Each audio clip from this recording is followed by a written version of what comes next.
ये सिक का एक मॉडर्न फीचर जिसे हम सेपरेट और रेस्ट ऑपरेटर के नाम से भी जानते हैं। ओके, सेपरेट ऑपरेटर क्या करता है, बाय नेम शो कर रहा है कि इसके एलिमेंट्स को एक अलग-अलग करके हमें देगा, चाहे ऑब्जेक्ट है या अरे है।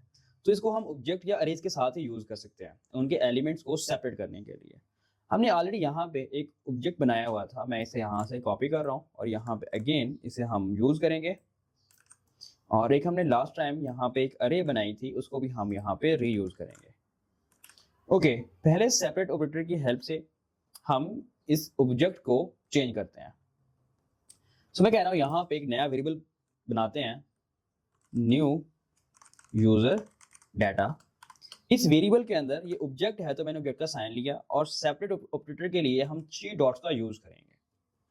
अब 3 डॉट जो है इसमें हमने वो ऑब्जेक्ट का नेम बताना जिसके हम एलिमेंट्स को सेपरेट करना चाह रहे हैं, जस्ट लाइक हमारा यूजर ऑब्जेक्ट है। तो ये क्या करेगा, हमारे जो इसके एलिमेंट्स हैं उनको सेपरेट कर देगा। यहाँ पे आप कंसोल की हेल्प से इसकी आउटपुट देख सकते हैं, न्यू यूजर डाटा। ओके, यहाँ पे हमारे पास एज ऑब्जेक्ट दिखाई दे रहा है। अब ये काम कैसे करेगा, लेट्स सपोज कि हमारे इस ऑब्जेक्ट में कुछ वैल्यूज थी, नेम, सिटी और इज एक्टिव। इसकी किसी भी वैल्यू को अब मैं अपडेट कर सकता हूँ इस ऑब्जेक्ट में रहते हुए। जस्ट लाइक इज एक्टिव जो हमारे पास स्टेटस है, इज एक्टिव, मैं इसको यहाँ पे फॉल्स कर देता हूँ। तो फॉल्स किया तो हमारे पास की वैल्यू जो अपडेटेड है वो हमें फॉल्स मिल रही है। एक्चुअल में हमने इसको ट्रू डिफाइन किया था। मींस के अगर एक ऐसा की वैल्यू पेयर जो उसमें ऑलरेडी एग्जिस्ट कर रहा है तो उसकी वैल्यू को अपडेट कर देगा। यहाँ पे हम एक ऐसा की वैल्यू पेयर ऐड करते हैं जो कि हमारे रियल ऑब्जेक्ट में है ही नहीं, जिस लाइक एज। तो मैं यहाँ पे एक एज करके डिफाइन करता हूँ, उसकी एज यहाँ पे 29 हम डिफाइन करते हैं। सो अभी के लिए हमारे पास, अगर उसमें इसने पहले चेक किया कि उसके ऑब्जेक्ट के अंदर की वैल्यू पेयर है या नहीं, क्योंकि उसने हमारे पास जो एलिमेंट्स थे उनको सेपरेट कर दिया। सो अगर उसमें वो ऑब्जेक्ट नहीं है, वो की वैल्यू पेयर एग्जिस्ट नहीं करता, तो उसमें एक नई एंट्री ऐड कर देगा। सो हमारा न्यू यूजर डाटा है, इसके अंदर आप देख सकते हैं कि हमें एक नया ऑब्जेक्ट यहाँ पे इसकी की वैल्यू पेयर के अंदर इसकी वैल्यू मिल रही है। अगर हम फ्रूट्स के साथ जैसे कि अरे है इसे हम यूज करें तो इसको भी हम सेम इस तरह यूज कर सकते हैं। कॉन्स करके हम एक और अरे बनाते हैं, जस्ट लाइक फ्रूट्स। यहाँ पे एक सेकंड अरे कह लें आप, और इसमें आप कुछ भी ऐड कर लें। और इसके अंदर आप अब कोई भी वैल्यू ऐड करना चाह रहे हैं, आप इन दोनों स्ट्रिंग को ऐड कर सकते हैं अगर इस सेपरेट ऑपरेटर की हेल्प से।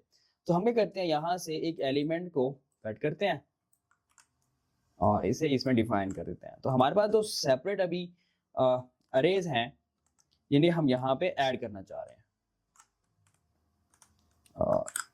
ओके, तो यहाँ पे हम एक वेरिएबल बनाते हैं, या हम कंसोल में डायरेक्टली देख सकते हैं, वेरिएबल ना भी बनाए तो यहाँ पे हम एक अरे डिफाइन करते हैं। सेपरेट ऑपरेटर की हेल्प से हम फ्रूट्स अरे जो है इसके अंदर हम फ्रूट्स 1 का जो डाटा है उसे यहाँ पे ऐड कर देते हैं। तो सेम यही कंसेप्ट जैसा कि अरे है उसके एलिमेंट को सेपरेट कर देगा और उसके बाद हम उन्हें कंबाइन कर सकते हैं। तो सेपरेट ऑपरेटर को हम बेसिकली इन दोनों पर्पज में ऑब्जेक्ट और अरेज के साथ यूज कर सकते हैं। नेक्स्ट, हमारा जो रेस्ट ऑपरेटर है ये फंक्शंस के साथ काम करता है। लेट्स सपोज हम यहाँ पे फंक्शन बनाते हैं जो कि वैल्यूज को सम कर रहा है। यहाँ पे आप कह लें कि लॉग, आपके पास जो वैल्यूज हैं वो आप डिफाइन करते हैं, जस्ट लाइक ए, बी या सी। अब यहाँ पे जो वैल्यूज हैं मैं इन्हें यूज कर सकता हूँ कुछ इस तरह से, या इसको मैं कॉल करूं। यहाँ पे सम का जो हमारा है इसे मैंने इसे कॉल किया फंक्शन को, मैं यहाँ से पैरामीटर भेजता हूँ 1, ए भेजता हूँ, इसकी आप वैल्यू कह लें कि 4, 5 और 2 करके हम वैल्यू पास कर रहे हैं। तो हम यही सीक्वेंस जो है इसका यहाँ पे पैरामीटर्स में रिसीव कर सकते हैं। ओके, तो हमें एज की आउटपुट यहाँ पे दिखाई दे रही है, बट कल को मेरे यहाँ पे जो आर्गुमेंट है वो इंक्रीज हो जाते हैं। सो अब मुझे नहीं पता कि मेरे पास कितने नंबर ऑफ आर्गुमेंट आने वाले हैं, तो उसके लिए हम यहाँ पे रेस्ट ऑपरेटर की हेल्प ले सकते हैं। डॉट डॉट, यहाँ पे आप कोई भी क्या करें, अपना एक वेरिएबल डिफाइन कर दें, जस्ट लाइक यहाँ पे हम रेस्ट करके कह देते हैं।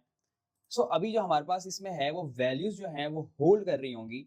मींस कि अगर हमें नंबर ऑफ आर्गुमेंट का पैरामीटर्स का नहीं पता कि हमारे पास कितने होने वाले हैं, तो हम उसके लिए फिर सेपरेट ऑपरेटर को यूज करेंगे फंक्शंस के अंदर।